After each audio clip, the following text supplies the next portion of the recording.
Belda bus stand সম্প্রসারণ ও নির্মীয়মান অডিটোরিয়ামের কাজ খতিয়ে দেখতে এলেন মহকুমার শাসক। পশ্চিম মেদিনীপুরের বেলদাকে যানজট মুক্ত করতে রাস্তা চওড়া ও বাসস্ট্যান্ড সম্প্রসারণ করার উদ্যোগ নিয়েছে প্রশাসন। সেই মতো দখল করে থাকা রাস্তার দুপাশে ফুটপাত খালি করে দিয়েছেন দোকানদাররা। শনিবার বাসস্ট্যান্ড সম্প্রসারণের কাজ শুরু হওয়ার আগে এলাকা পরিদর্শন করলেন মহকুমার শাসক অশোক রায় পাতিল। উপস্থিত ছিলেন বিধায়ক সূর্যকান্ত অট্ট, বিডিও কৌশিক প্রামাণিক, পিডব্লিউডি আধিকারিক। পরিদর্শনে এসে দ্রুত কাজ শুরু হওয়ার আশ্বাস দিয়েছেন আধিকারিকরা।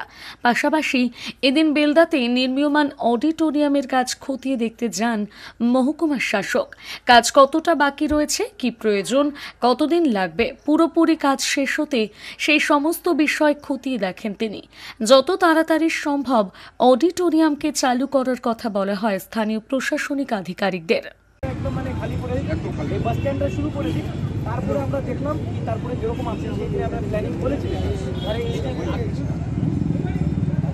এবার বেলদার স্মার্ট চয়েসে পেয়ে যাবেন সমস্ত বয়সের মহিলাদের জন্য আকর্ষণীয় নিত্য নতুন ডিজাইনের পোশাক।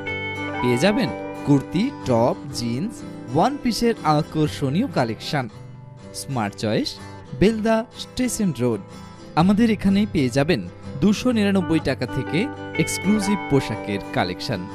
আজই আসুন smart choice, Belda station road.